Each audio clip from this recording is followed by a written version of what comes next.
Hi guys, welcome back to my channel Technology, and today in this video tutorial I will show you guys how to backup and restore your firewall rules on your Windows 11 PC or laptop. So you just need to follow me. So firstly, what you have to do, you just need to go to your start or search window and type firewall.cpl. Okay, and after that press enter from your keyboard. After open Windows Defender Firewall, you just need to click on advanced settings from your left side. Now what you have to do, just need to, here you will get option called Windows Defender Firewall with advanced security and local computer. So make sure that you have selected this option. If you select inbound rules, you will not get that option. So you have to click on, make sure that you have click on Windows Defender Firewall. So after that, here you will get one option which is import policy and export policy. Also you can, if you click on action, and you will get same option. Okay, so kindly I will export the policy, backup the policy.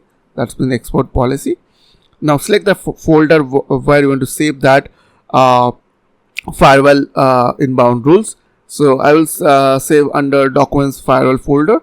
So I'll type the name like firewall rules. Okay. Now click on save. Now as you can see, policy successfully exported. So now whenever you need to restore your firewall rule, you simply just need to go to this option and click on action, then click on import policy and click on yes. Now after that, select your firewall rules WFW file, and after that click on OK.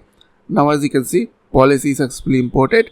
That's mean you have successfully restore your policy.